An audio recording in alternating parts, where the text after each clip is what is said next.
Your Back Pod Stream is brought to you by Mr. Dirk. From casual wear to suits and formals, Mr. Dirk helps you find the perfect fit with the right look for any occasion.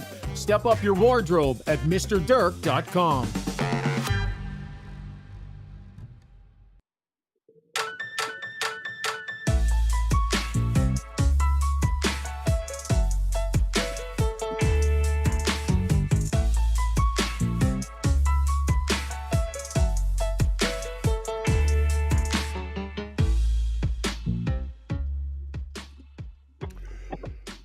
Four straight wins for the mighty Oilers means they're moving on.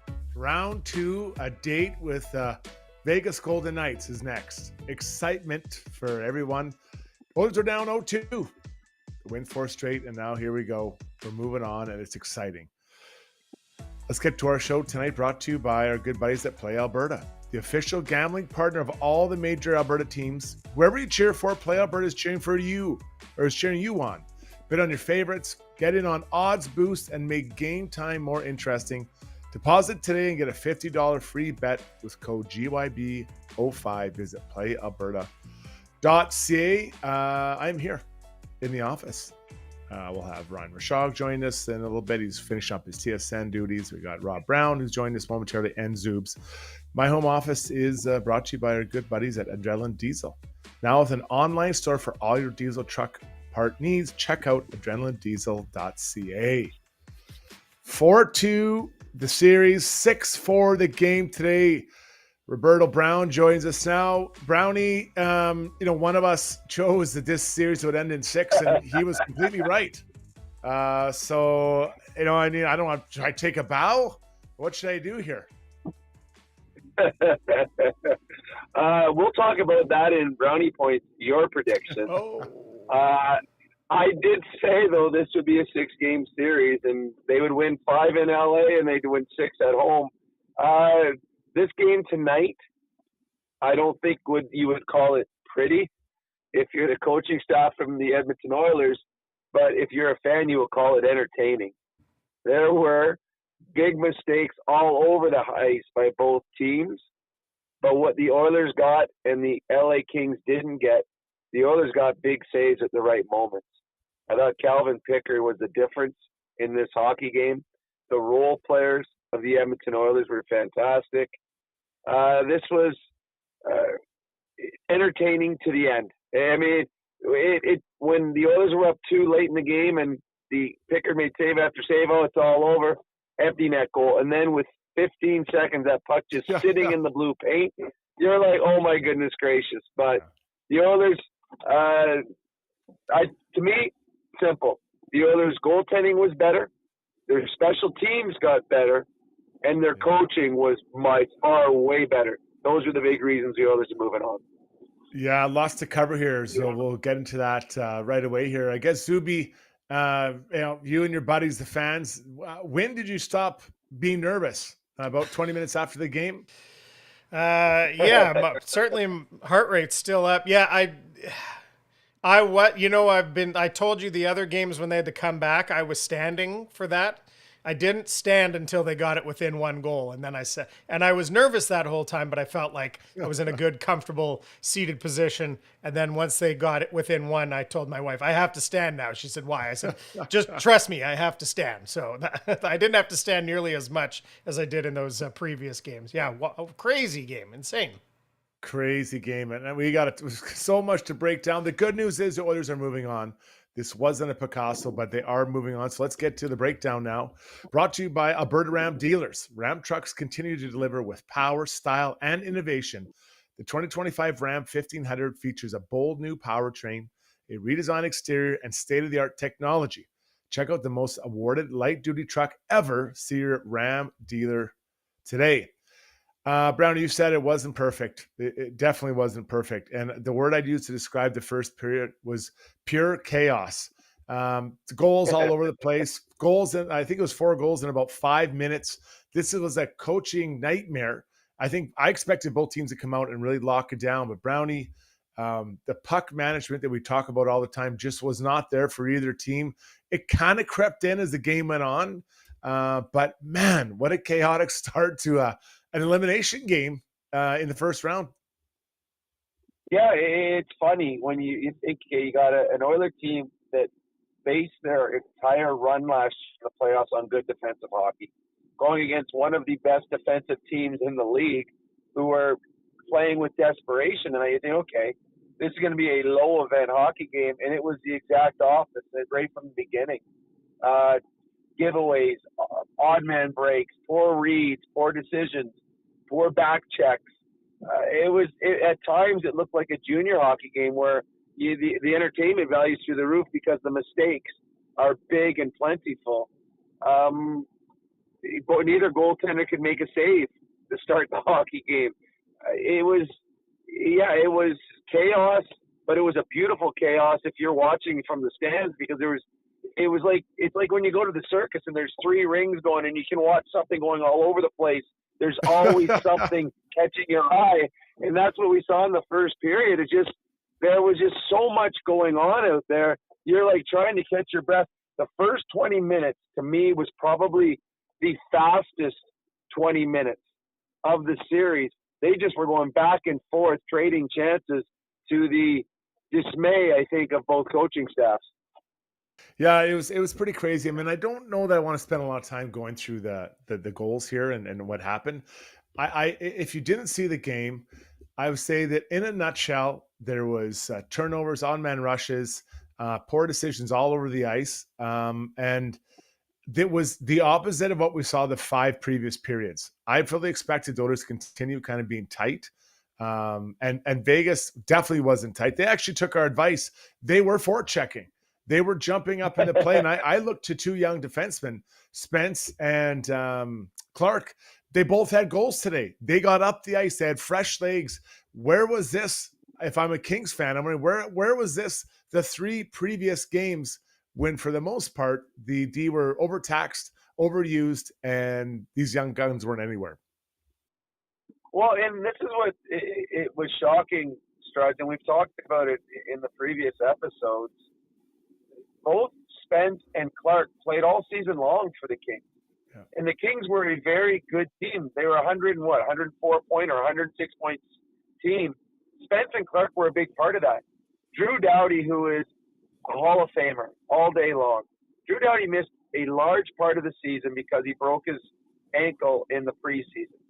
So Clark and Spence were part of this team, a big part, that allowed this Kings team to get home ice in the first round. And then all of a sudden, come playoff time, Spence was getting 2 minutes a night and then a healthy scratch. You're like, hey, this kid can play. He's got talent. He jumps up in the play. They're a team that is very good offensively up front when they can get the defensemen jumping up with them. And they just took 2 of their biggest weapons out of, like, this. Jim Hiller did the Oilers a favor by not playing these young players that are capable of creating odd man breaks. They were good in this game. The Kings forechecked, and when the Kings started trailing, that's when they gave up the big mistakes. But in this game, there were probably 12 odd man breaks between the 2 teams in a desperation game for both teams. Neither team was good defensively. Yeah, it was Jim Hiller.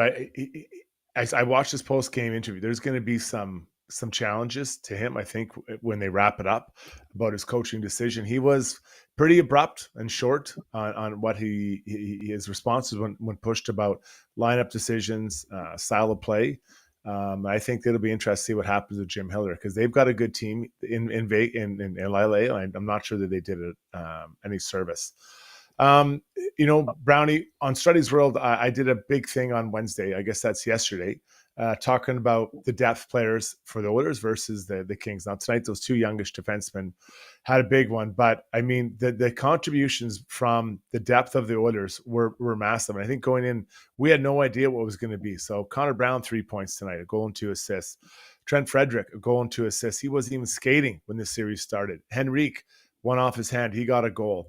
Zach Hyman, a goal and assist. Nugent Hopkins, a goal and assist. I mean, it was incredible what we saw from these depth guys. And McDavid had 1 assist. Leon was shut out. In a 6-goal game, he didn't have a point. I mean, who would have thought that would happen tonight? Well, and you look, Struds, the last 2 games.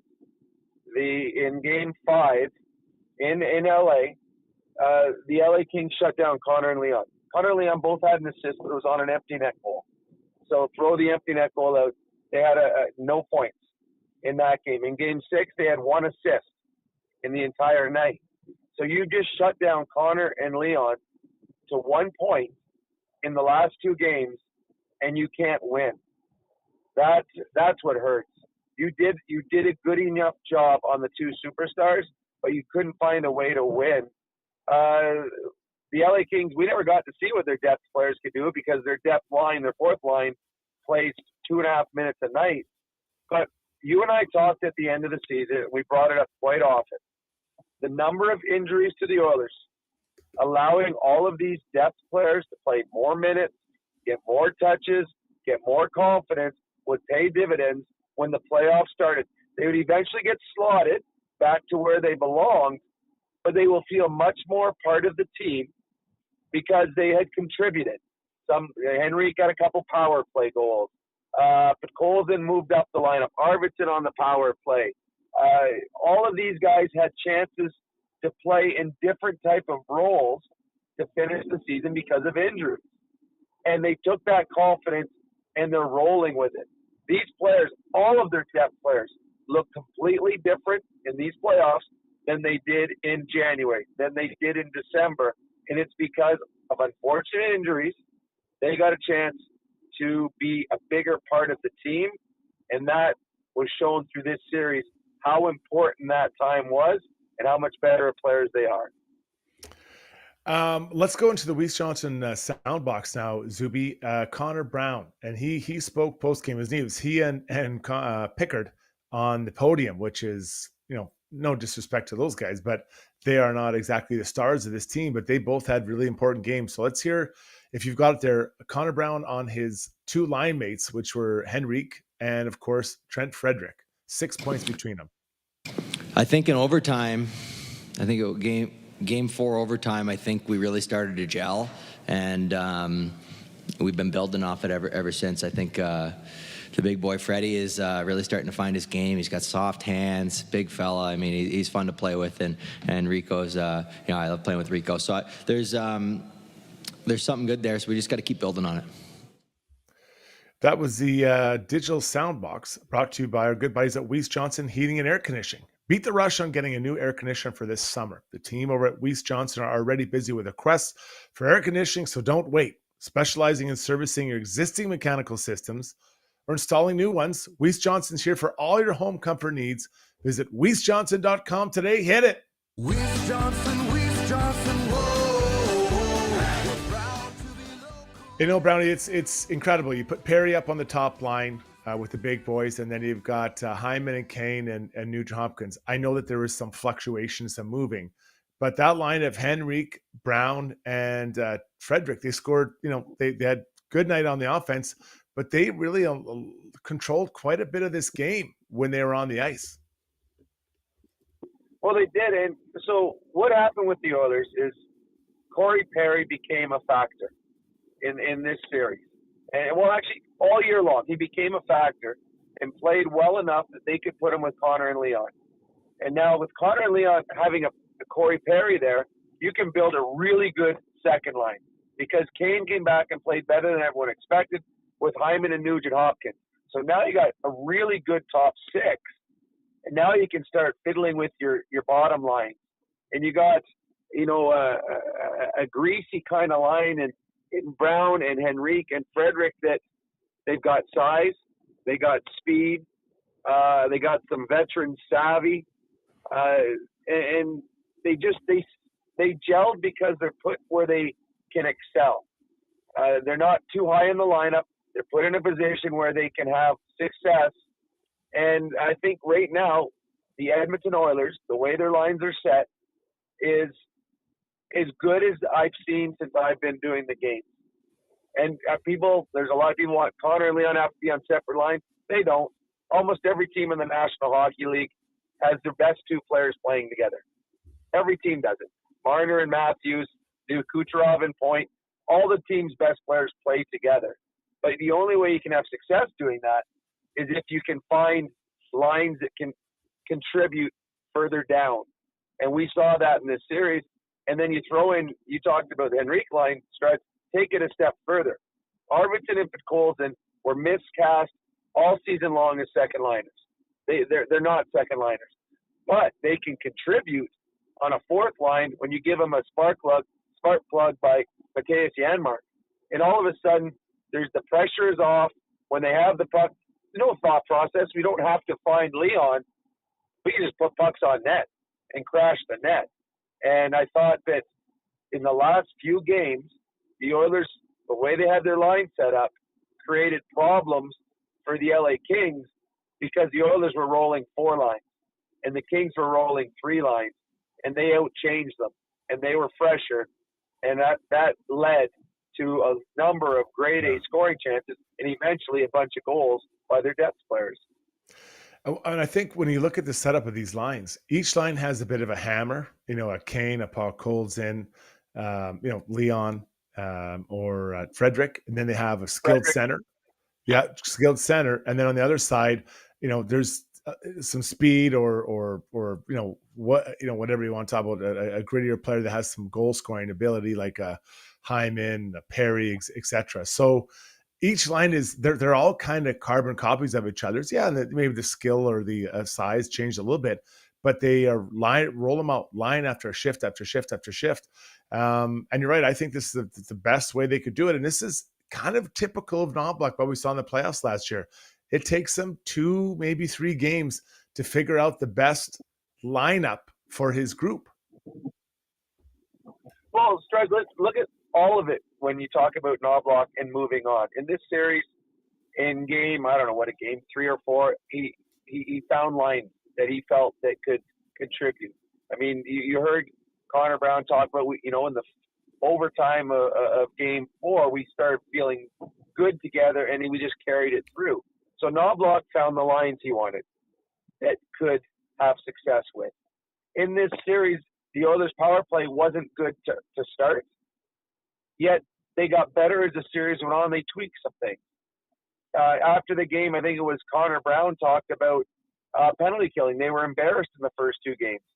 And Stewie, the PK coach, he found some things they wanted to change, and he tweaked some things there, made some adjustments. On the other side, there were 0 adjustments by the LA Kings. Their penalty killing didn't change. Their power play didn't change. None of their lines changed. They didn't bring any other players into the lineup. Really, they didn't play their 2 young kids until tonight. The Edmonton Oilers tried to improve each game. They tried to make adjustments each game. The Kings didn't. And that's back-to-back years with the same 2 coaches going at it, Hiller and Knobloch, where the adjustments made by Knobloch were very good, and Hiller was stubborn and didn't change anything, and again, a lack of success. Well, let's hear from the captain as we go back into the Weiss Johnson Heating, Air Conditioning digital sound box on what he thought were the reasons that the series changed. Just digging in, just willed it out. 2 of the gutsier wins that I've been a part of here in Edmonton for games 3 and 4, just not being denied. And that's credit to everybody in this room. Dug ourselves out of tough spots against a stingy team. Obviously we want to have a better start next series. We'll focus on that, be ready to go. But, we should be proud of this one. LA is a great team. Not easy to beat a team 4 years straight. It was a fun series to be a part of, fun to come out on the good side. Yeah, pretty crazy. Here we are. We're talking about beating a team 4 years in a row. I mean, it's incredible, right? And the dejection, geez, that's easy to say, that the Kings must feel. It's two different coaches. The lineup's been tweaked here and there. Byfield coming in, goalies galore. Brownie, it's got to be hard on those guys on that other side. Well, it is, especially when this year with how good a regular season LA had, and gaining home ice advantage, and the emergence of a byfield, and the fantastic years by Fiala and by Kempe. So, I mean, this was a team, they felt they were going to win this series. And then after the way the first two games went, you know, there was excitement. There was some swagger. But I think that there's going to be disappointment. There's going to be questions. And in all honesty, I don't know. He probably will, but I think there's got to be questions of whether this coach stays. Because this LA team is good. And this LA team, if picked up by the Edmonton Oilers, they could have gone on a long run, but they didn't. And yes, I think that dressing room, the flight home tonight is going to be a long flight with a lot of second guessing on things that could have gone differently in the last four games. Yeah, a lot of questions in that room. And I think some will be directed up, if you know what I mean. So let's go back into the digital sound box and hear from Coach Chris Knobloch about going with Calvin Pickard, the hero of the day. Well, I think I was never doubtful to throw him in because we kind of ripped the Band-Aid off last year. Put him in a very stressful, almost a must-win game against Vancouver, and he responded tremendously and gave us a lot of confidence. So the fact that we saw him, play extremely well through the regular season this year, winning a lot of games, especially in the second half of the year, and his experience of what he did last year in a very stressful, almost must-win performance. And tonight, or this year, it was a lot easier to give him the net. So there we go. 4-0, Calvin Pickard. I believe he has, according to Bob Stauffer, the most wins this year as a goalie, which is pretty incredible. Or the only goalie that's 4-0, I should say. But just absolutely incredible what he did here. And it wasn't a beautiful one tonight. I think that the second goal is one he'd like to have back. But you know what? He got it done, Brownie. And at the end of the day, we count wins. We're not counting save percentage. If you got wins, that's number one. Well, it is. And what we've seen also with Pickard, he gets stronger as the game goes on. I mean, there's a couple maybe hiccups early in the hockey game, but when it comes to the point you can't give up the next goal, he doesn't. Stop 2 or 3 breakaways in this game. One was a breakaway that was really a 2-on-0. His Fogle, his trailer with another guy. It's like, where did the D go? Couple big 2-on-1 saves. Yeah, not pretty, but effective. And I mean, it just makes it easy for game one against Vegas. Calvin Pickard will be starting the series feeling really good about himself and the team feeling good. I mean, if the Oilers go on a magical run, what a story Calvin Pickard will be. He's a guy that was in the minors. If it wasn't for a Jack Campbell implosion, may never play another game in the National Hockey League. Instead, he's the starting goalie game one of round 2 for an Oiler team that has Stanley Cup aspirations. Yeah, it's pretty crazy. The change was quick, that's for sure. But, you know, give him credit for his resiliency, trying to keep his career on track. Let's get to our Relentless Player, brought to you by You Can Youth Services, an Edmonton charity that is relentless in providing possibility for the youth in our community. Mental health is a foundation for growth and success and the key to thriving, not just surviving. With 2 in-house counselors providing free therapy sessions, our youth have support while they navigate their struggles and rediscover their strength. Visit youcan.ca to donate today. There's a few here, and you can challenge me, Brownie, if you have another one, but I'm going to go Connor Brown. I thought Connor Brown was elite tonight. McDavid said it was maybe his best game as an Oiler. 1 goal, 2 assists, all over the score sheet. He was an absolute beast tonight in a support role position. Well, I think you can just look at the empty net goal as to the relentlessness of his game. He takes a Drew Doughty slap shot to the chest and then hunts down the puck and fires it into the empty net to cap off a great night and a great series for Connor Brown. You need players up and down your lineup to contribute and be big parts of your game. And the Oilers got it all series long, and tonight I thought Connor Brown was the driver on his line, and his line was good. Henrique was good. Fredericks was good. But I thought Connor Brown was the driver on that line, and a big reason that the Edmonton Oilers won tonight's game. Connor Brown finishes the series 6 games, 3 goals, 2 assists, 5 points. Vasily Podkolzin, 6 games, 4 assists. I mean, that's a pretty good, and he hit everything that moved. He was hitting everything that moved out there. So pretty good. Zuby, let's get to our poll here right now. And the poll is an interesting one. You kind of look ahead to where we're at. Brought to you by DeBoer's Golf Shop and Fitting Center. Golf season's here. Dust off those old wrenches and get ready for the season. New grips, new driver, heck, a whole new set. DeBoer's Golf has you covered. Locally owned and operated, DeBoer's Golf has been in business for over 25 years, and they're ready to help you play better golf. Visit them on the corner of 53rd Ave and 99th Street, or at DeBoersGolf.com. Zuby, get in here, you old dog. Where are you taking us on this journey? Yeah, I pulled a little audible here. We'll get to what the chat, the stream thinks their prediction for the next series in the next show. So I went this way, having a little bit of fun. We said, what won the series for the Edmonton Oilers? These are your 4 choices. Switching to Calvin Pickard, depth scoring, Jim Hiller, as many people are giving him a fair bit of credit, and the 4th choice is the Everett Gardens Kazoo Seniors. The St. Albert answer to the harmonica national anthem down there in LA. So those are the 4 choices for what do you think won the series for the Oilers here in round 1? Brownie, what do you got on that? My vote would be split in 2. It would be Jim Hiller and Calvin Pickard. I think they both had big footprints on this game. Jim Miller, I thought, to me, it could cost him his job. Calvin Pickard was excellent coming in relief. Yeah, you know what? Those are 2 great. Jim Hiller, man, I'd be interested to see what happens there. But I'm actually going to go with the depth scoring. I thought that the depth scoring came through. And, I mean, when you start talking about some of the guys that scored in this series, it was really impressive. Yeah, Connor Leon led the way with over 10 points, but all these other guys. So the nice thing is there's multiple things we can point to kind of see where it's at. Yep.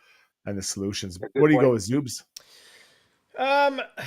It's interesting. It's hard to. It is kind of between the same 2 for me as it is for Brownie, because the turning points, the turning point was game 3, obviously, and that was Pickard going in, and it was the bad challenge by Hiller. So, but big picture, I'm gonna give it to Picks. Yeah, that makes sense, and he had a hell of a run there. All right, let's do this. Let's take a pause here. Ryan Rishaug is trying to figure out. Whoa, yes. That sound means only one thing. We've got over 1,000 live viewers on YouTube, and counting all the other streaming services as well. So thanks for tuning in. Everyone's pretty jacked up. It was a great win and a good series win for the Edmonton Oilers. But let's take a pause. When we come back, we'll maybe take a little peek ahead at what the Oilers can look forward to with the Vegas Golden Knights, and maybe get into Chris Knobloch and some of the choices he made in this series. Stay with us. Join over 250,000 Canadians who have upgraded to Canada's best mattress. Douglas is proudly made in Canada and ships directly to your door for free. Douglas is easy to set up. Enjoy perfectly balanced comfort and an easy-to-clean machine washable cover. Get a free sleep bundle with your Douglas mattress. Try risk-free for 365 nights. Get your Douglas mattress today. At Gallery Dental, we believe in blending exceptional care with artistry to create the perfect smile for you. From routine cleanings to advanced cosmetic procedures, our team is dedicated to providing top-notch care in a relaxed and comfortable environment. With state-of-the-art technology and a passion for perfection, we ensure that every visit is a positive experience. Join the Gallery Dental family and let us help you achieve a smile that you'll love to show off. Contact us today at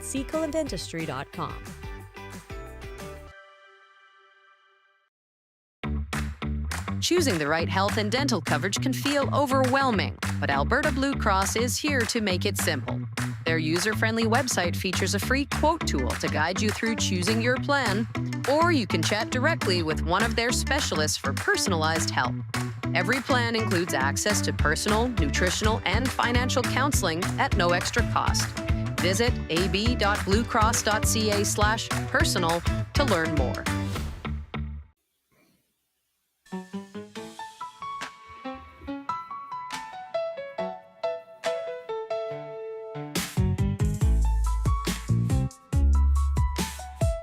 Welcome back to the show. The Oilers win 6-4 over the LA Kings in a chaotic game, especially the first half. They win the series 4-2. Obviously, it's important to get it done as quick as you can. The nice thing is they have the day off tomorrow. You don't have to fly back from LA. They can stay, get some rest. I'm anticipating the series will start some point, maybe Monday, Tuesday, somewhere in there. I'm just guessing. I have no inside information, but we'll get there. Let's get to takeaways now, brought to you by Horizon Egg and Turf. Deer season's here, and your trophy awaits at Horizon Egg and Turf. Make your trophy this season a brand new John Deere tractor. Save $4,000 off of select compact utility tractors. Visit us in-store for 4 Egg and Turf, your local John Deere experts. I think that the factor of rest is really important. We're joined by Rob Brown. Ryan Rishaug is continuing to fulfill his duties with his buddy over there. Brownie, let's talk a little bit about Chris Knobloch. Chris Knobloch, man, you're down 0-2. You're stressing. You choose to go with your backup goalie. I think that was not an easy one, but a fairly obvious choice. But then, getting Kane, getting Frederick, Klingberg, these three guys, that trio, they averaged, that had to be close to 40, 45 minutes a night of ice time between them all, maybe more. What did you like about that play and the way he played them in and worked them in to the lineup? I like the fact that he put them in places where they could find success. Didn't start them too quickly up in the lineup, but found, okay, what do we got from him? What do we got from Kane? Okay, what is he capable of? And after game one, he's capable of more. I'm going to give him a little more ice time. Frederick looks a little bit, the ankle doesn't look great yet. So we're going to move him down a little bit, and we're going to hold his ice time back a bit. Klingberg, okay, how can we put him in a position to succeed? Who are we going to play him with? Oh, actually, he's moving the puck well. Let's give him a little more ice time. Now he's getting 17, 18, 19 minutes a night. So he just continued to toy with everything to find out where they could have the most success. But what I really liked is as the series moved on, there were a couple times, even in the games 3 and 4, where he could have gone all nuclear and he didn't, where he kept rolling lines. All of a sudden it's late in the third period. Okay, there's the fourth line out there. There's the second line out there. Wait a second. All of a sudden, Frederick hasn't played in a while. He's out there. He just kept playing players and allowing them to find success. And I think that's key for me. Didn't shorten his bench like we've seen in the past. Knobloch outchanged the LA Kings, and eventually it paid dividends because they were fresher as this series went on. We got Ryan Rishaug there now. Yeah. Shoggy? Hey. There he is. How's the show going? What's happening? What's going on? Good. Yeah, just breaking down the Oilers' victory here. We're into the second segment here. We're talking some takeaways. We're just talking about the decisions that that Knobloch made. With slow playing Frederick, Kane, and Klingberg. And those impact of those guys was massive, along with Pickard. I know Pickard will get a lot of love, but I think these other three are really important pieces of this whole puzzle they solved. Pretty big swing in the series when the series begins and you don't know what you're going to get from any of them. And what you end up with is a second line winger in Kane, a second pairing defenseman in Klingberg, a starting goaltender in Pickard, and a very usable depth forward in Frederick, who just is getting better and better. So I think it kind of, goes to the storyline about the LA Kings letting the Oilers up off the mat, guys, because, in that game 3, had they been able to push through and find a way to get that win, the Oilers would have been in really tough. Instead, the Oilers build confidence, push through in game 4. These players all find their footing, and they've just gotten better and better since. So massive swing, the contributions of those unknowns coming in. Let's take a look at the top of the lineup. Connor and Leon both have, I think, 10, 11 points between the two of them. Not most of those coming earlier in the series, not quite so much the latter. I guess Brownie, how would you look at their series and what they did for this group, securing this 4-2 series win? Well, I think the biggest thing is the Oilers proved that they don't just need those two to win hockey games. Game 1, Connor had 4 points, and the Oilers lost. The last 2 games, take away the empty net goal, he had 1 assist, and the Oilers won 2 games. I think that, and it goes back to Knobloch not running them out 28, 29 minutes, as we've seen in the past with these two. So I think Connor and Leon were fine. I think they have another gear. I don't think we saw the best of Connor and Leon in games 5 and 6, which is a good thing, because the Oilers won without them going at their 10 out of 10. So I think Connor and Leon were fine. I think they will be better against Vegas than they were in games 5 and 6 against LA. I love your point there, because what I liked about them, and Rishaug will get you in a second, I liked that they kept pushing the pace, even though they weren't being rewarded with points. Right? I thought they kept skating and got on the D. So, it kind of goes on to all 4 lines were built to have some speed, put pressure on the Kings and skate. And yeah, they didn't get the points and other guys got it. And I think they were like, it's fine. We don't care who scores, just someone score if we all play like we have been, Shogger. Yeah, I mean, I'll be honest with you. In a game where you got a chance, in a closeout game, I thought it was, by Connor McDavid's standards, I thought there were some pretty ho-hum stretches in that game for him. And like they were, I agree with you, like they were pushing pace and they had some great looks and he did have some really good moments, but all things considered, I'd say that was, I don't know if off night is fair, but wasn't necessarily what you would expect in this game from those guys. And that's okay, because they had lots of other depth contributions. And so it's the last 2 games here, guys, where, those two play together, they take the tough matchup and, they push pace and they get opportunities. But if you come to close to a draw with the other team's better players, and then you're backed up with that kind of depth, you've still done your job. But, if I'm being completely frank, I was surprised that there wasn't a bit more from those guys in this game. So obviously we're gonna have a full breakdown. The Oilers are gonna play Vegas. They're a good team. We know a lot about them. But Brownie's made his prediction that it'll be Calvin Pickard in the net for Game 1, the start of Series 2. Shogger, I know it's pretty fresh. How would you take a look at this, looking ahead to Vegas? Has to be Pickard. Absolutely has to be Pickard. And I understand that Stuart Skinner is the franchise's starting netminder. I understand that he got them to Game 7 of the Stanley Cup final. But it has to make sense. The decisions you make have to have hockey logic behind them, and they have to make sense. And they have to make sense to the players, and they got to make sense to the goalies. It would not make sense to go away from a goaltender who came into a series and won you 4 consecutive games. I cannot get to a place of hockey logic where it would make sense not to start Calvin Pickard in Game 1 against Vegas. Now, if he falters, maybe the leash is shorter for him than it was for Skinner at the start of this series. Maybe he doesn't get back-to-back games, if he loses the first one. And I understand if they want to go back to Skinner when the opportunity presents itself. I can't imagine a hockey logic that points you to Stuart Skinner in Game 1 of the next series. I can't do it, guys. Yeah, I'm the same. I'm putting Pickard in there. I want to see him in there. He's got something going. And I think in the playoffs, people say momentum doesn't matter from series to series.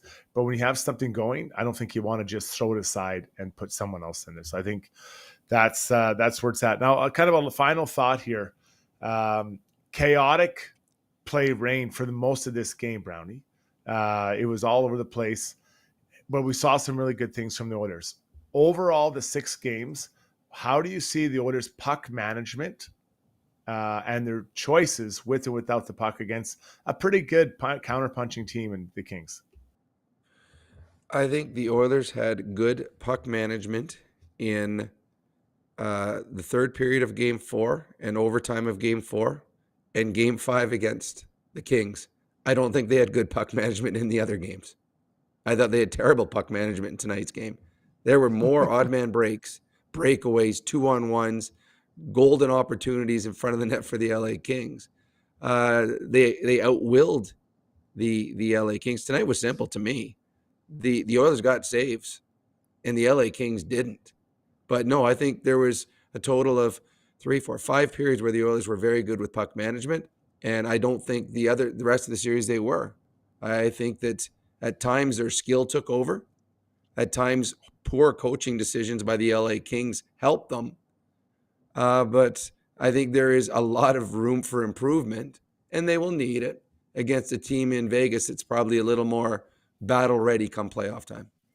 Shoggy? I thought the depth forwards did a good job, though, steadying that. Like, I'm trying to think. Like, I don't feel like there were a lot of mistakes off the sticks of Arvidsson and Podkolzin and Brown and Janmark, and like I thought those guys were just really, really steady the last few games here. Even tonight, I feel like they were a lot steadier than maybe the upper parts of the lineup with their puck decisions. So totally agree with Brownie Struds at at times in the series it was a bit of a train wreck that way, and I think Vegas is going to push them in a different way that might make that even worse, quite frankly. Yeah, to me, it's great to get the win, but to me, the biggest thing coming out of this series is they've got to manage the puck better, because Vegas is, they're I think they attack harder. They're going to force you to make more decisions the way they forecheck. And if you manage the puck like you did now, they're even put more pressure, more mistakes will happen. So it's great that they won, and I think you're okay that we got this. But what do we need to do better? Definitely the puck management. That's at the top of my list for Knobloch, and he's got a couple days here to digest it and move on from there. Okay, Shogger, let's get to the scoreboard. Brought to you by Canadian Club. A lot of games wrapped up tonight, a lot of series. The all-new Canadian Club Classic 18-year-old high proof comes in at an incredible 58%. Their highest proof Canadian Club Classic to date is a full-bodied whiskey with aromas of caramel, toffee, spicy vanilla, and rich oak with a butterscotch finish.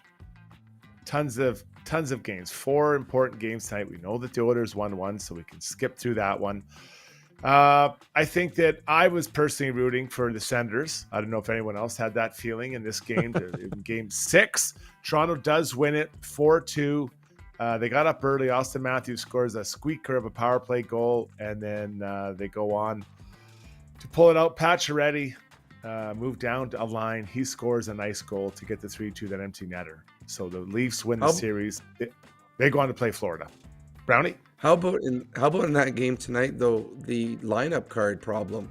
They didn't have William Nylander in the lineup. They had his brother Alex Nylander in the starting lineup. Come on, I didn't know that. Yeah, the referee looked at it, and I guess the referees are allowed to look at the lineup cards, and if they see something that they think is wrong, they can go to the coaching staff.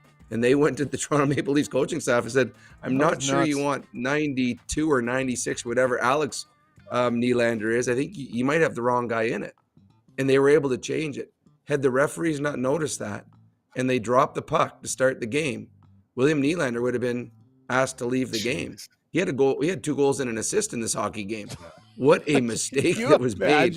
You imagine that in Toronto, you lose the game 6, because you had the not as good Nylander in your lineup, and you have to take out arguably your best player of the game tonight because you made a mistake in your lineup card. Unreal. Well, Toronto wins that one 4-2. They're moving on. They get to play the Florida Panthers. Yeesh. Florida looks good. Sticking in the Pacific Division, the Golden Knights, they beat the Wild 3-2. They win that series now 4-2 in Game 6. Shea Theodore scores early to get him on the map, and then Ryan Hartman has a couple goals, but not enough as the Golden Knights pull it out. Incredibly, Jack Eichel's first goal of the series.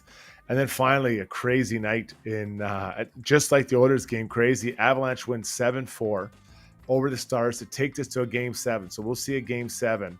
I believe it's Saturday night, but the game-winning goal was crazy. Sam Steele has it, and he's trying to clear it from the front of the net, hits Blackwell, and he knocks in his own net. That's the game-winning goal. Now, there's some empty netters after that, but guys, that's chaos, and Game 7, get to see one, at least one, on Saturday night. Yeah, well, everyone expected that to be the best series, Struds, before this whole playoff started. And it's turned out to be an incredible series. There will be a very good hockey club on Saturday night, no longer part of the playoffs. Crazy. Yeah. Crazy. Okay, let's check out here, guys. Then when we come back, we'll get to Brownie Points in Struddy's world. We've got a great stream today. Thanks for tuning in. Give us a thumbs up when you get a second, and keep the questions coming for Ask Us Anything later in the show. Come back with Brownie Points.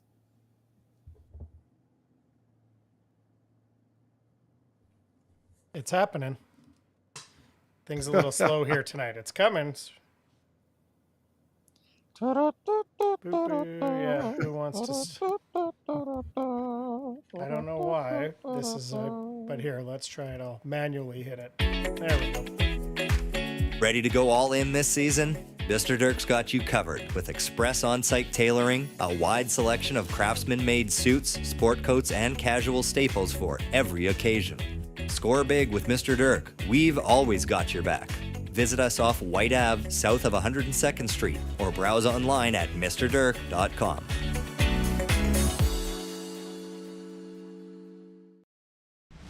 For over 60 years, Belvedere Golf and Country Club has delivered a high-quality membership experience to Edmonton and area. And now it's even better.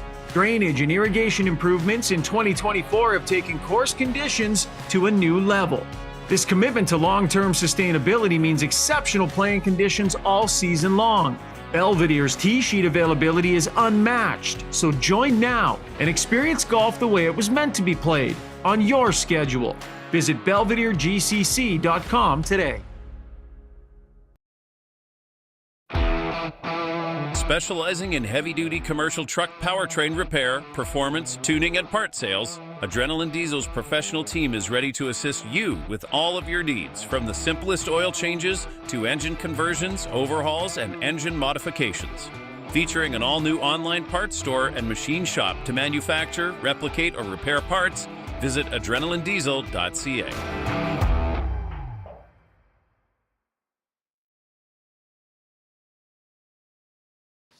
Well, it's just nice to have Brownie in there. Maybe. Yeah. Love having Brownie in there. All right, time for everyone's favorite segment of the show, according to Brownie. Brownie Points, brought to you by our good buddies, Hamel's Premium Jerky, the ultimate jerky haul. Hamel's has you covered. 4 pounds of their mouth-watering jerky for $139 plus 5 3 jerky-flavored pepperoni sticks with your order. Free shipping Alberta-wide. That's a whole lot of premium protein-packed goodness, perfect for road trips, the job site, or just being the snack hero at home. Visit albertajerky.com to order. Brownie, hit it. Well, all right, let's start with the star of the night. I got 4 brownie points to Oilers' Calvin Pickard, who is 4-0 in these playoffs, winning all 4 starts. The Oilers were not good defensively in this game, and Pickard stopped 2 breakaways and 2 wide-open 2-on-1s. Calvin Pickard was better than Vezina finalist Darcy Kemper on this hockey game tonight. I got -2 brownie points to Kings coach Jim Hiller. We'll call him Kings coach tonight. Who knows what happens tomorrow? Whose game plan was to play 4 D-man this series, and he left the young offensive D-man Clark and Spence on the bench or even in the press box. Tonight, those 2 young defensemen found the back of the net and both scored goals. Too little too late for the Kings, as they were badly outcoached in this series. What could this series have been had he allowed those 2 young players to play? As tonight we saw what they're capable of doing. I got 234 brownie points to the Oilers lines 2, 3, and 4. They scored all the goals tonight for the Oilers. And in the two biggest games of the series, games 5 and game 6, when everything was all tied up, it was their depth players, lines 2, 3, and 4, that won them the hockey games. Connor and Leon were good, but the production wasn't there. So that is a good sign. If you are an Oiler fan, this Oiler team is not just 2 players anymore. I got four huge brownie points to the Edmonton Oilers, who have knocked out the LA Kings 4 straight years. The Oilers had question marks before this series started. They had question marks in net. They had question marks with injuries, question marks with line combination. But there was no question and no doubt that the Oilers were going to beat a very good LA team again this year. And this one, I've got to take some away. And no, it's not Rishaug. I'm taking 6 brownie points away from my good friend Jason Strudwick, who on this very podcast shocked the GYB fan base with a Los Angeles Kings victory prediction. There was no chance that you can bet against 97-29 in a series against the Kings. My prediction of the Oilers in 6 was both easy and correct. That, my friend, is prediction? Tonight. No. You threw out you threw yours out, Rishaug. You're like, I'm just gonna say 6. It's just an easy out. I actually gave you how the Oilers are gonna win in 6. And so yours was a throwaway. I will. Give I don't you think half you a said point they're for going to that. lose the first 2 and then win 4. I said they would win game 5. I I said they would win 5 on the road and 6 at home. That's all you needed to know, and they did. So Rishaug, and your little picture of you through TSN thing. I called it right. You guys. I called it right. How am I not getting? You got half a point. My right prediction. You should be giving me brownie points. It was a throwaway. Yeah. And this isn't about you right now. Okay, you don't get the last word. This is about my good friend Struddy, who on this podcast right here said that the LA Kings were going to beat the Edmonton Oilers. It did not happen. So did you hear Darnell Nurse just give Struds the business post game? Did you guys hear that clip? Oh yeah, I got that one. Let's hear it. You haven't heard it yet? Roll it. Darn it. Well, no, saving it. What? Oh, you're saving it? No. You can play now. Let's hear it right now. No, I mean, we came in. You guys all thought we were going to lose. That was different. Oh, hang on. No. Rishaug talked over it. Let's hear it again. No, I mean, we came in. You guys all thought we were going to lose. That was different. I don't know about everybody. everybody. I hope, Rishaug, that you mentioned to him that not everyone thought he was going to lose. Yeah. You and I thought they were going to win. Now there's people on the stream, and most notably a Northern Farm girl, who thinks that Struddy should have to pay some sort of penance for this on the air. There's other people. There's another school of thought that think maybe it was the good luck charm. They want you to pick Vegas in 6. But there's some suggestions. Maybe we can have some suggestions coming from the stream on what Struddy's punishment should be. I don't know if I agree. I mean, like, as much as I would love him to pay some terrible penance, I mean, if we held each other accountable for predictions on this show, my God, we're always all wrong all the time. Whoa. Let's not throw all of us under the bus. Rishaug. You're wrong a lot too. And Brownie, we can't punish for wrong predictions. I don't know. We can mock, make fun of. There's some agreed. Struddy should have to sing La Bamba. Liquid Theory says that's not bad. Cut all his hair. Oh, did he already do that? Ouch! That's harsh. Chris in Berlin says another Happy New Year, but maybe it could be a cheers. Maybe you could end the show with a big happy cheers tonight.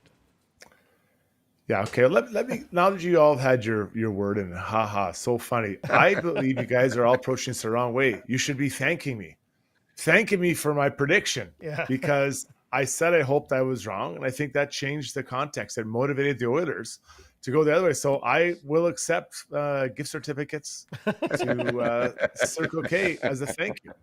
I don't know why you guys should be on your knees. I don't get it, but if you want to make it a big thing, I guess we can do that too. Okay, let's make it a big thing.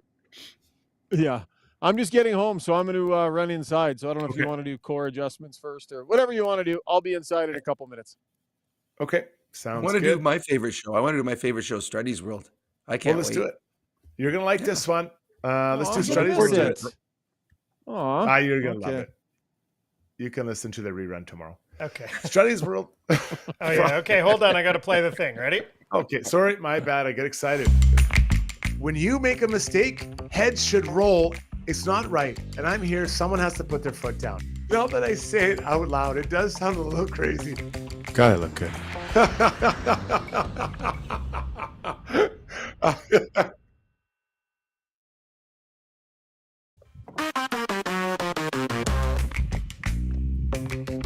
Time now for Strudwick's World, brought to you by DLR Vinyl Products, Alberta's leading supplier of vinyl products. DLR offers premium materials for fences and decks designed to stand the test of time. No rotting, fading, or deteriorating.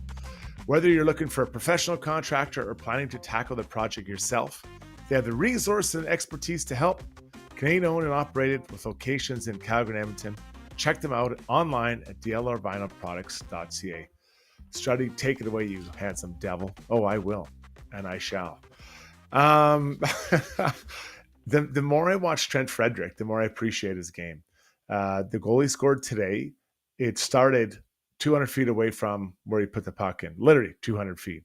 He was defending in his own zone. He was in the right place, gets the puck goes up the ice, and he attacks and gets up the ice and skates away from Kings players who weren't exactly too much in a hurry to get back to defend. In fact, at one point, there was 2 other players in front of the net and no Kings around them. But Frederick defends in his own net, uses his feet, get all the way up the ice. He's obviously skating better, then taps in the pass from Connor Brown. He's a player I think that the next round will be better than he was this round. He was okay this round, but we know he's come back from injury. But I think with some time off now, he's played, maybe some more treatment days, maybe a hard practice or 2 in there, he'll hit the ground running for round 2, and they're going to need him because those D in Vegas, in one word, in a nutshell, 4 letters for you. Big, real big. 4 letters for us? Isn't big 3 letters? Well, they are in real too, right? So I thought there was 2 G's on that big because they're that big. Yeah, 2 G's, capital G's, by the way. Actually, you know what Struds about Frederick? What I found him to be is subtle. He's not, Evander Kane is a loud player. Everything about him is loud. On the ice, the swagger, the physicality, the in the face, like everything is loud. Frederick does a lot of the same thing, just subtle. He'll just subtly go in there and finish his check, and the guy just gets absolutely smushed. He subtly goes into the front of the net, and he's in the face of the goaltender. He's not seeking attention. He's just understanding what his role is, and he does it well. And you're right. He will be more important probably against the Vegas Golden Knights, who are a big physical team. Not crazy physical, but they lean on you. They're heavy. Yeah. You have to fight through, every defenseman 6'4", 220, and you have to fight through them to get to the blue paint, and he'll become a much more important guy. This is what they were looking. They were looking for Trent Frederick not to get by the LA Kings. They were looking for Frederick to get by the Vegas Golden Knights. Yeah, I love that. Well said. And when they're bigger D, they're bigger targets. Right. So it's easier to hit them than a Quinn Hughes or a Lane Hudson. So I think that does have an impact on it. Shog, are you there? No? Yeah. It's not letting. There's some funky stuff going on here tonight. Oh, hold on. Oh, it's because I haven't pushed him through. Here we go. There we go. Oh, there he is. Shogger, so I just eloquently highlighted the sophistication in Trent Frederick's game and just the goal that he scored and how it started pretty much below his own goal line, and he made it all the way up 200 feet the other way. Yeah, I think Brownie made an excellent point. Probably the best point of the last 4 to 5 minutes. That they got Trent Frederick for a series against a team like Vegas. I think he's tailor-made for the forecheck against this team, to play against these defensemen. The fact that they've got Evander Kane and Trent Frederick, looking like they're close to full speed here and getting better and better. That's a big swing for them, but he's a good addition, Struds, and I think he's getting comfortable, finding his moments. Been pretty good, man. Yep, no, it's for sure. He's been really good. And I think that with Podkolzin, Kane, and Frederick on 3 different lines, hopefully they can help soften up these D. And I keep bringing it up, but these D are big, guys, and we'll see it whenever this series starts. Thank you, Struddy, for that. That was excellent. You're welcome. That was one of your best ones ever. You don't mean that. Anyways, take over, Shogger. Enough about me. Let's hear about you. What do you want to know? You're throaty yourself. You handsome devil. I love how you got called out last show for leading the league and calling yourself handsome. And then you did it the very next show. Give them what they expect. Yeah. Well, I'll be honest with you. I'm a bit of a wreck. I don't have scripts. I know that Randine had them somewhere for me. So I honestly, Struds, you just you keep letting her buck here. But that was Struddy's World, brought to you by DLR Vinyl Products. Should we wrap it and let Brownie go? Brownie, you want to go to bed? Sure. Let's do it. Send him off. That would be nice. Yes, it would be nice. I'm a little tired. All right, buddy. I'm working like 2-3 jobs a day. It's not easy being me. Yeah, it's not easy. But it was an absolute pleasure hanging with you guys tonight. I look forward to doing it again. That's the nice thing about an Oilers victory. We get to do it again. I don't know how to do the wop wop woo. Okay.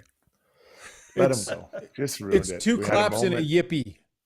Okay. It's 2. Okay. So are 2 claps and a yippee? Are you doing that? Okay. No. We Good night. And yippee? Good night, Brownie. Go to bed. You sound like you ate a pack of Colts for dinner. You sound like you're getting sick. We'll tell you what's going around the league. We're going to break. Okay. See you guys later. Good night, everybody. Yeah, get no respect. Okay, but Zuby, is your thing where are you going? Again? No, where are you going? Going to break? Oh, I thought we were doing core adjustments. Oh, okay. Well, let's do core adjustments then. Let's see if my scripts are in let's here. do core adjustments. Go ahead and do the read, Struds. Let's see if my scripts are in here. We're right off core the adjustments. right off the rails. Core adjustments brought to you by HSC Core Services. If you're a small to medium-sized business, HSC Core has your back when it comes to health and safety compliance. From creating and managing a tailored health and safety program that meets all legislation and core requirements, HSC Core supports client operations every step of the way. Visit hsccore.com. That's hsccor.com for more info. So I just want to quickly touch on what it might look like for the Oilers the next little bit. Obviously, they gained a couple days here, which I think is really important for this group, for those that have been, playing quite a bit, and those that came back from injury, gives them a little time to heal up, but also get maybe a hard practice in as well and just kind of get their touch.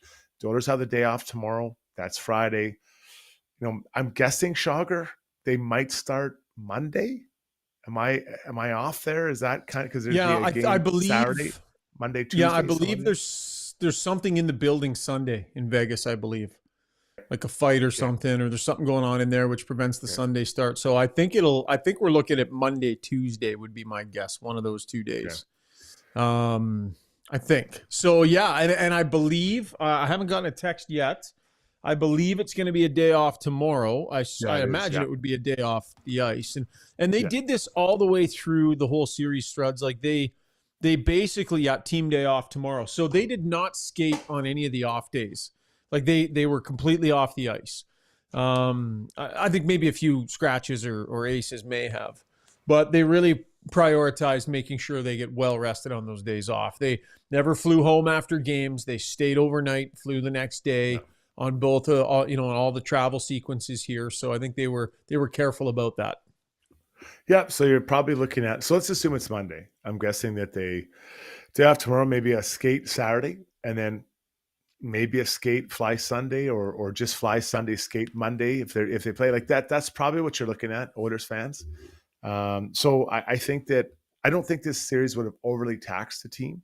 I think that they used forward lines. We saw, a lot of people getting involved. It wasn't like they had to lean on Connor and Leon for tons of, and we got to do this, you got to do this. So I think that it was good. And I in all honesty, I'd almost call it like it was a really good test drive to get the lines kind of organized and get them stretch out their legs and guys feeling it.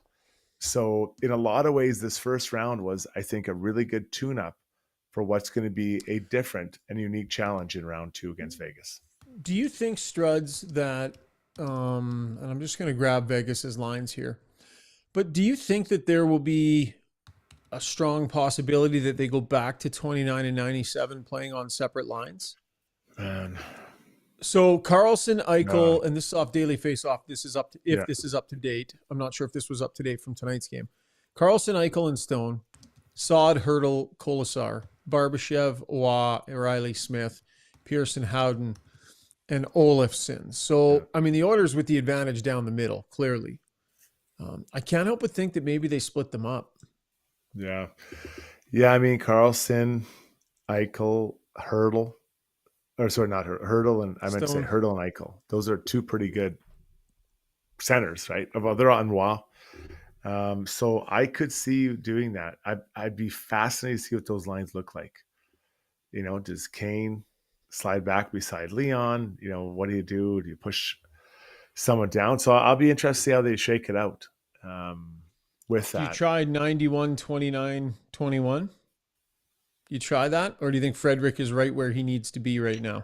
I don't think I touched that third line. And honestly, I might not touch that. The Was 91. That was 91, 19, 28. Well, isn't that 21, 13, 28? Is 21, 13, 28. Right. 92, 13, 33. You had 13 twice. 92, 13, 33. I meant 19. Sorry, 19. Well, it's Henrique and Janmark, right? Are those the centers on those third and fourth line? Yeah. And then, so do you put them back together? Do you say is it Hyman, Nuge, and McDavid, and then Perry, Kane, and Leon? That doesn't feel right. Yeah, I mean, bottom line, he found a formula that worked against LA. But what we saw last year was what got you through one series isn't necessarily the right formula to start 100%. The next. So let's see. I mean, I'll be at practice when they do practice before this next series starts. And we will keep an eye on it. But that'll be interesting to see which adjustments Chris Knobloch makes heading into this series against Vegas. All right, that was Core Adjustments brought to you by HSE Core Services. When we come back, we'll take a lap and ask us anything as well. Get your questions in on the stream. You've got her dialed into Got Your Back here, presented by Play Alberta. With over 18 years in the industry, Kelly Zaretsky and her team at Blue Summit Accounting deliver client-focused solutions and financial guidance for success in a simple and comfortable way. Whether it's for corporate or personal needs, Blue Summit Accounting can help with taxes, estate planning, financial services, bookkeeping, and more. Get in touch today. Email bluesummitacct@gmail.com or call 780-416-9662. So at Timberhouse, our guiding philosophy is naturally inspired living. We believe that through design, we can solve problems and enhance people's lives. We follow biophilic design principles in all of our builds to incorporate natural materials, natural light, to enhance all the spaces in a home. When you have your space perfectly reflect who you are and what you value, and it's made well, we think that that just leads to better living.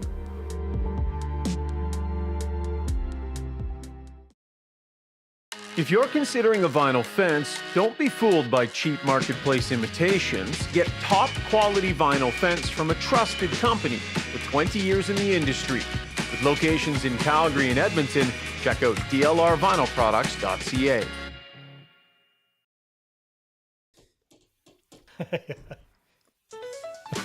Did you see that in the stream? I brought the bag on camera for just a split second. People are begging to see the bag. They want a full demonstration on air. We'll see. How many likes do we got, Zuby? 268. 268? Yeah. 350, and I'll show everybody the bag that I was bragging about before. 350 likes, I'll give you a tour of the Toomey bag. Time now for Taking a Lap, brought to you by Acon. If you're a skilled tradesperson or construction professional looking for work in Western Canada, they want to hear from you. Send your resume in, trades@acon.com, and join the Acon team to start building what matters today. One of Canada's original industrial contractors. Trades@acon.com. BrowniePoints.com is where your resume goes. We're going to continue along the lines of Vegas and Oilers in the setup. Zuby, hop on in here. I asked you to take a quick look back at the season series, see if anything stood out to you. That was your homework assignment. So what did you discover, sir? Well, certainly the results were very even. They went 2-2. Each team won one game at home and one game on the road. I thought it was notable the power plays, even though the percentage was the same. Oilers went 2 for 7. Vegas went 1 for 4. So the Oilers only gave them 4 power plays in 4 games. Two in one game, 1 with none, and 2 with 1 power play each. So yeah, surprising there. The goalie matchup was Hill versus Skinner for the first 3. Pickard versus Aiden Hill in the 4th game, which was an Oiler win. Pickard stopped, I think, 20 of 22 in that game. And here's the notable one that came as a surprise to me that you'll like, Schauger. In 3 of the 4 games, the Oilers out-hit the Vegas Golden Knights, and 2 of them quite significantly, actually. So that's my homework assignment. All right. Struds, what's the, I'm not sure if we'll have time to do a preview pod or not for the series because we're not sure when it's going to start yet. But we did like forwards, defense, goaltending, special teams, and gave an advantage before the LA series. So let's maybe quickly try and run through that. I mean, I think the Oilers are the deeper team, I would think, up front. I mean, they showed this series how much depth they have. What do you think about that? Would you agree with that? Ooh, these forwards can score. There's lots of forwards that can score, in this lineup. And Dorothea didn't even play tonight, so you got Hurdle and at 32, Jack Eichel, 28, Barbashev, 23, Brett Howden, 23. They got a lot of 12s. It's pretty good lineup. And I didn't even mention Dorothea, I think, what did he have? 30 something? Yeah, 35 goals. So there's some depth there of scoring. The D are big and they've got the depth as well back there. I would say if I was an Oilers fan, I'd feel a lot more comfortable suggesting that the Oilers' depth can play with these guys more than I would have, even 5-6 days ago, right? So I think that has narrowed a lot in their play. What do you think? Yeah, you make a good point. Yeah, lots of goals here. I mean, everybody's over 10 goals up front. Lots of goal scoring, lots of experience here. So yeah, no, I think that's a fair point, a fair pushback by you on that. I mean, the Oilers have the best 2 players in the series still. Eichel is an excellent player, but obviously Draisaitl and McDavid are the 2 big guns. It'd be interesting to see Nugent Hopkins and Hyman. I like that Zach Hyman found a way in this series. I mean, he was extremely physical, which was, he threw a pile. He had another pile of hits tonight. But beyond that, in moments where he wasn't necessarily scoring Struds, he was finding ways to get things done. So, him and Nugent Hopkins in this next series will be interesting. If they can provide that extra layer. And stay on the board against Vegas. Oh yeah. And they know each other pretty well. And I think the last game that they played, I don't remember being that impressed with them. No, a regular season game isn't anything to get too excited about compared to the playoffs. But I think we can't also forget the last time that they faced them in the playoffs and the Oilers lost, you could tell they were pretty rattled. So I look forward to seeing what that looks like.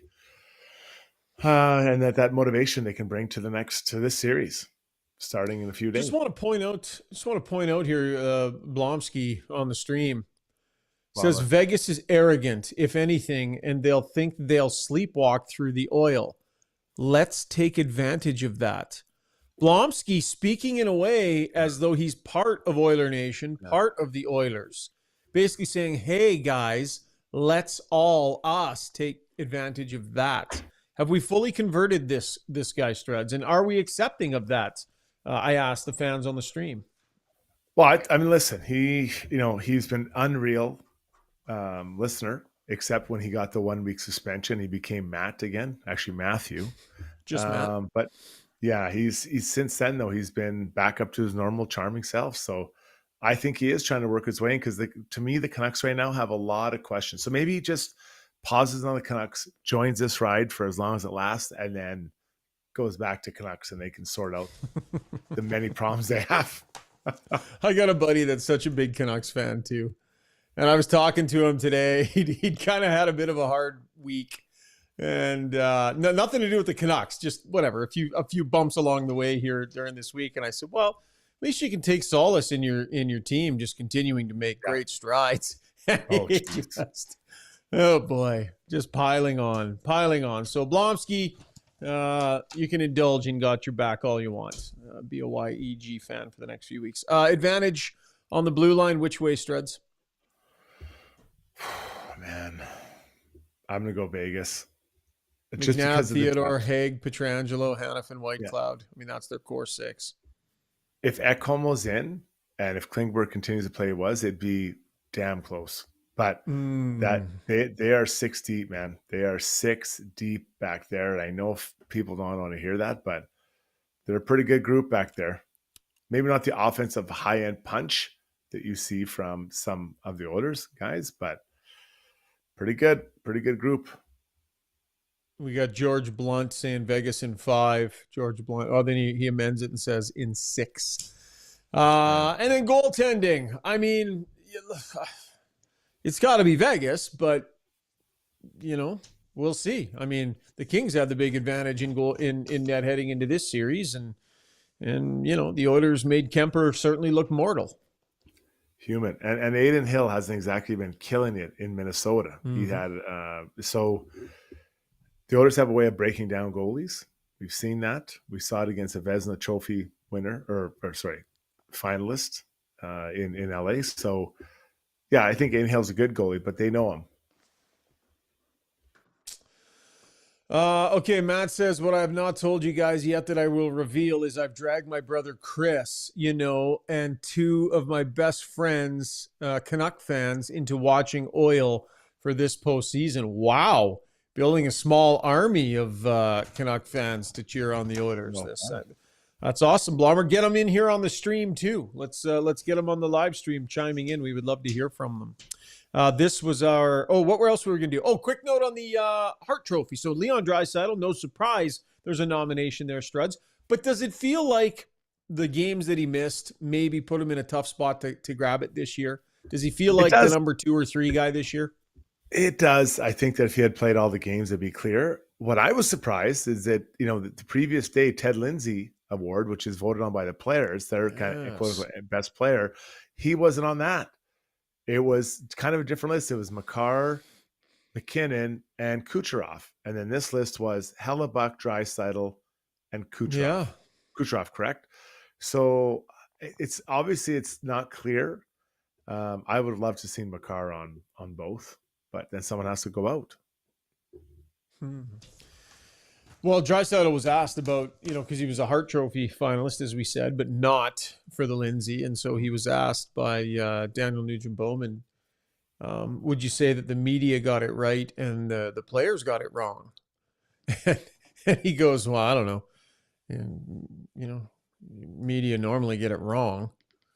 And I said, well, that's the writers, though, not the TV guys. And he looks at me and goes, same thing. Like it was just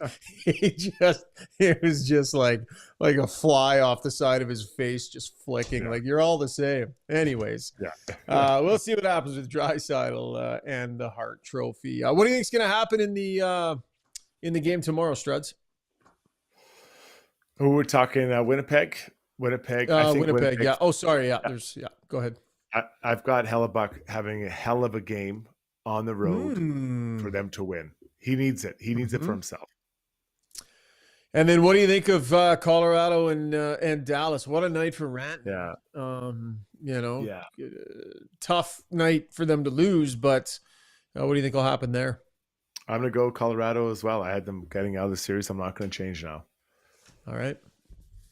Crazy. Some good hockey the next couple of nights. Yeah, sounds good. Looking forward to it. All right, that was Taking a Lap, brought to you by Acon. Zuby, I didn't even see what the DeBoer's Golf Shop and Fitting Center YouTube poll was tonight. You want to get in and wrap it up here, buddy?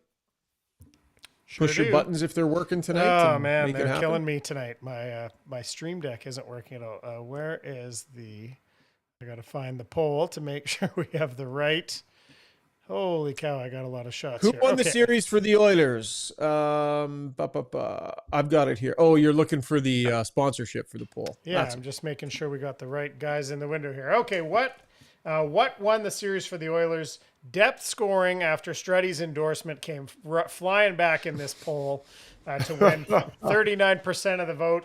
Switching to Pickard in net, 34% of the vote. Jim Hiller, 21% of the vote, and the Everett Gardens Kazoo Seniors only 4%. But that over 500 votes tonight, so that's a pretty big, still a decent share for the Everett Gardens Kazoo Seniors. We respect and salute your efforts in getting this one back on the rails for the Oilers. All right, there you go. That was our DeBoer's Golf Shop and Fitting Center YouTube poll. So ask us anything, fire your questions in. Zuby's been keeping an eye, but if you got any late submissions, send them in right now, and I'll keep an eye on the stream as well. It's brought to you by BJ Electric Supplies, an Edmonton-based independent electric wholesaler offering a wide range of products from lighting and lighting controls, wiring, accessories, control, and hazardous products. You name it, they probably have it. Serving electrical contractors working in Alberta's oil and gas, commercial, residential, and OEM sectors. bjelectric.ca is the website. All right, Zuby, let's blast through a few. Okay, let's start with a couple of fun shout-outs here. We got Todd Sheldrake tuning in from Melbourne, Australia. Bring on the Knights. I said, you know what? My favorite part about someone chiming in from Australia is that we get... Welcome down under. No. Little shrimp on the bobby, the kangaroos. The roos are in the yard. No. All right, and here's another good one. Nice shout out. Grant Angel. Grant Angel says, hey guys, how are y'all? Love the podcast, and I'm always watching this on YouTube along with my 8-year-old son, Jacob. We are both massive Oilers fans in the UK. Go Oilers. We love the whole team. So. Grant. That's awesome. Well, a big hello to Jacob, the young feller watching us. We appreciate it, buddy. Allison Miller says, how much of a break did the Oilers catch not getting called on the Arvidsson cross-check late in the third? Now, of course, there's penalties missed all the time, but the timing of that one certainly seems like that was a bullet dodged, Struddy. Oh, Allison, for sure. You always kind of wonder how no one saw it, but maybe if there was blood, they would have been more inclined to call it. But yeah, there's calls missed, but that one was quite clear, especially at that time. The old Cousins chat blew up on my phone when Pickard got steamrolled.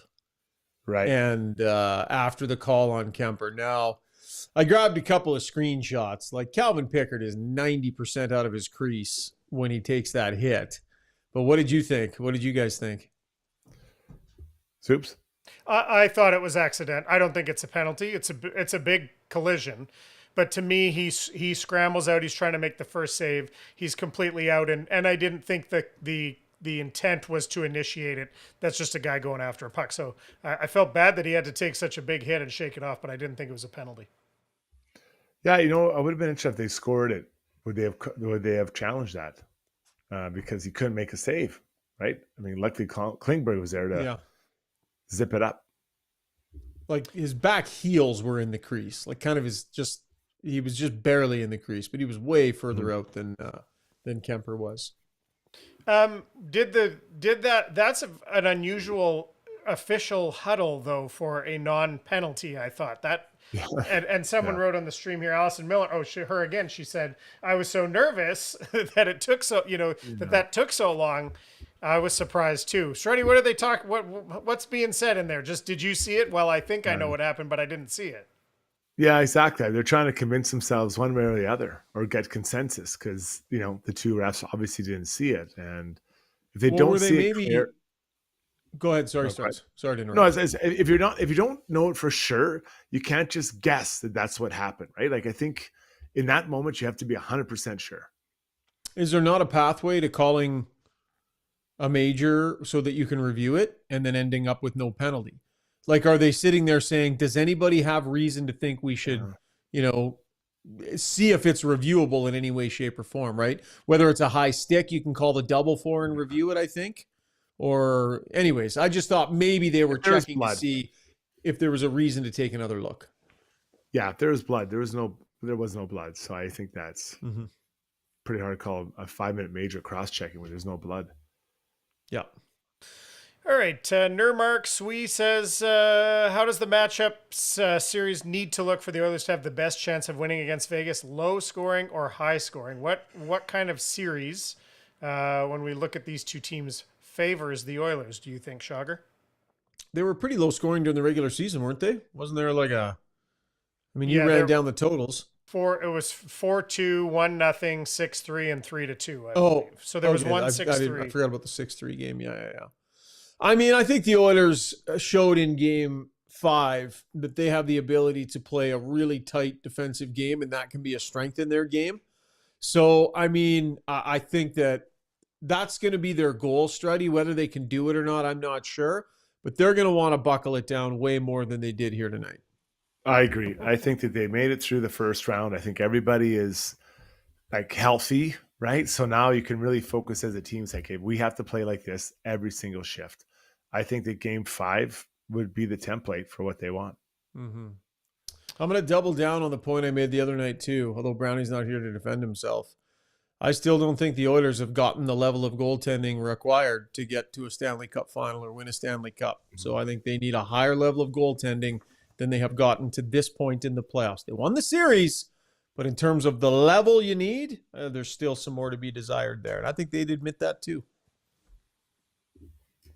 I agree with that, by the way. So I'm on your side in that conversation with Brownie. All right, Joe Dokes, our buddy down in Florida, says, I noticed not much moaning recently regarding St. Louis offershoots, Holloway and Broberg.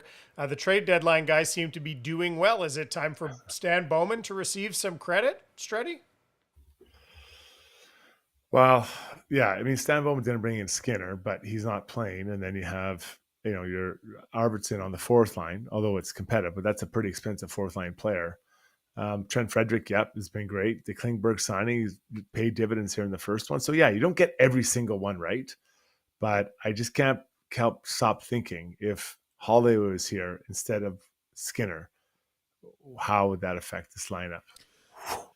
Well, Skinner was already signed before Bowman got here. So I don't put Skinner on Bowman. The decision not to re-sign Holloway is definitely on Bowman for sure. Arvidsson was already here by the time he got here. So yeah, I mean, I think not re-signing Holloway is the main one, or not matching on Holloway is the main one.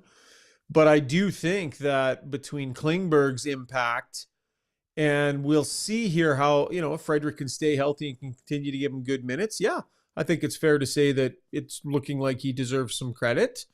Now, the other big decision that he made at the deadline was to stand pat on his goaltenders, right? They made that call. They believed in the guys. And so far, reasonably good. But that was one of the other big decisions that he had to make, Struds, was whether or not they needed an upgrade there or not. And he stood pat. Yeah. So I think he's hoping that Stu Skinner can find his game with all this practice time, which he may. All right. Here's an interesting, I'm kind of trolling the chat here a little bit too, but these comments came in, so fair play. Davin says, shout out to Dustin Schwartz. Zuby kept Pickard ready and scouted the Vezina finalist. And what's his job going forward, with Stu Skinner? Is he spending more time right now when they practice and travel with Pickard, or is he going to be more invested in what Stu's doing, working his game back, Schauger? Yeah, so it wasn't on the road with the team this series. So when Pickard went in, they did shift back home. So what you see is both the goalies go out at the same time, and they do lots of work with both of them at the same time. Then they have their practice. And then generally the guy who's starting will be the first one to leave, and then the other guy stays back. But that's more to just work with the rest of the players that want to stay out there on the ice. So what I'd say is they're both getting good work done on the practice days. And there definitely were days where Skinner was out earlier working on some mechanics and such when he first got moved out of the net. All right. Good one here from Troy T. Who is the surprise Oiler of round 2 sleeper? Who's going to surprise us? I mean, there were lots of contributors already that were unexpected here in round 1, but who's a name who maybe surprises you in round 2, Struddy? I'll go Hyman. Zach Hyman. I think he had 2 goals maybe in this series. But I think that he's going to be crashing that net, getting there. I'm guessing getting to play with Connor Leon. I think that'll. I think he's a guy that can hit the jackpot with goals. Yeah, interesting. That's a good pick. I'll just be interesting and I'll say that Frederick, right? He got on the board in this game. If he finishes that series with a couple of goals and the Oilers win that series, that'd be pretty good stuff from a depth player. So I'll say Frederick. He's a guy that scored some goals before. But it's late, and I'm just kind of picking a name out of a hat. Okay. You didn't want to go to either of the Skinners, not even playing right now. Maybe a Skinner surprises us in the second round. Well, we'll make that your choice. There you go. I get 2 because those seem very unlikely. So Yeah. I got both Skinners as my surprise contributor. Let's go a couple in round 2. more, buddy. Let's go Okay. a couple more. It's 1:42 a.m. and there's still 866 people on YouTube watching us. Which Connor is said amazing. the Oilers are the gorilla and the Kings are the 100 men. I don't know how up to date you guys are on this meme that's going on out here. Yeah. So do you think 100 men can beat a silverback gorilla in a fight? Yes or no, Shogger? Go. Yes. Yeah, the 100 men win. Yeah. Where's this coming from? It's Yeah, it's a meme sort of. It's a internet I don't thing. think so. I don't. You. It's hard to fight when your shorts are full of turds. So I just don't think. You got the gorilla. Did somebody simulate it or what happened? Yeah, I think someone made a statement and then there's been a bunch of simulations run and stuff like that. And I'll tell you the hardest thing about it is that still, even with 100 guys, only like 3 maybe can attack at once. So it's probably more about his stamina. I'm betting on the 100 men. There was an MMA fighter they asked, and he said, if there was 100 of me, the first one would do is just kick the gorilla in the nuts, and then the next one go for the eye gouge. And as long as you don't mind taking casualties, I think the 100 men are going to win. Okay, I got 2. I'll be in the second wave. Thanks. yeah, exactly. Okay. This is a good question. Then we'll get to people. If we're not doing a preview show, then people want predictions. But let's get to that finally, because this is a great question from Greg Z. Gerg, as he's known. For Struds and Ryan, what is the hardest insider secret you ever had to hold on to until now? Now, it could be what's a piece of information you ever had? Obviously, it doesn't have to be something you're still holding, something that came out eventually. But what was a piece of information maybe you had early that you had to hold on to and it was hard to do? Struddy, you got anything? No, I've got no secret. I mean, I guess I do know that Jamie McLennan's going to Turkey to get a hair transplant, but monkey bum is coming out hard. So that I do know is a fact. I know one, and I think I've told the story. I'll tell it really quick. Olympics 2004, Kyle Schufelt, an Olympic gymnast. I interviewed him 2 days before his final competition, and he told me he was going to attempt a move that he had basically never landed before. And the last time he tried it in practice, he snapped his Achilles tendon. Oof. But he's like, if I land this jump, I'm winning the gold medal. And I was like, dude, you got to let me tell people. He's like, no, you can't. Like, you can't say anything. You can ask me about it after. So for 2 days, I had to stay quiet, knowing that on the biggest stage of his life, in the biggest moment of his life, he was going to try something that he didn't know he could do. And if anybody remembers, you can see the video on YouTube. You go back and watch it. He absolutely nailed that jump. 2 hands in the air, gold medal. And then when he came through the mix zone to interview me, or when I was going to interview him, I was ready to be all like business-like, but I was just blown away. I was like, oh my God, that was, while I was watching it. So he comes through for the interview, and then I turn into Mr. Reporter, and I'm ready to interview him. And he looks at me, goes, I did it, and jumped into my arms. Like literally jumped into my arms. I love it. I was like, whoa, got to do an interview here. But I had to hold that for 2 days and couldn't say it ahead of time. So there you go. Was the move called the Triple Lindy by any chance? I don't know. What's that? You know that reference, right, Struddy? Oh, I do it. Yeah. Okay, Yeah. that's a Rodney. Actually, I didn't even realize that's a Rodney. Rodney Dangerfield reference. It's a dive that it's actually a dive, like a pool dive that he does in a movie called Back to School. Yeah, Back to School. Good stuff. If you want to catch up for our fans who only know Rodney Dangerfield because of Struddy, you should go watch Back to School. It's a good show. I'll see if it holds up. I think it's pretty funny. Okay, last one. Predictions. People want to know, if we're not doing a preview show, what's the prediction here on the round 2 series? Lots of I can. Struddy. Yeah, I know I can't. I honestly, and I'm not trying to be difficult. It's just like I need to take a little deeper look at Vegas. In my mind, I think I know it is, but I was very prepared and organized for my LA Kings one, and I nailed it to a T in the number of games. Wrong team though. So I think honestly, I have to look at it. I just want to throw one out. In my mind, I think I know it, but I haven't really looked at it, to be honest with you. Just tell us how many games and not who's going to win it. Give us half. Give us half of it. I'll go out on a limb here. Don't push the big guy. He needs some time. He takes his predictions very seriously. Didn't go well for him in the first round. Let's give him some time to gather his thoughts. I will tell you that I'm not sure how many games yet. Whatever. I guess I'll just strap a number to it because none of us really knows. But I am going to pick the Oilers to win this series. I think that they're good enough to get by Vegas with the way that their lineup's coming together. So really, it's just how many games. I kind of feel like 6 or 7 games. It'll be a long series, but I'm picking the Oilers. I feel like it's you. Oh, go ahead, Struddy, if you got something. No, I don't. I don't have anything. Nothing. Got nothing. I'll say it's going to be 7 games. Okay. And I don't know. I think it's a coin flip. I picked the Oilers in this series. I'll take the Oilers. I think it's going to be 7. Okay.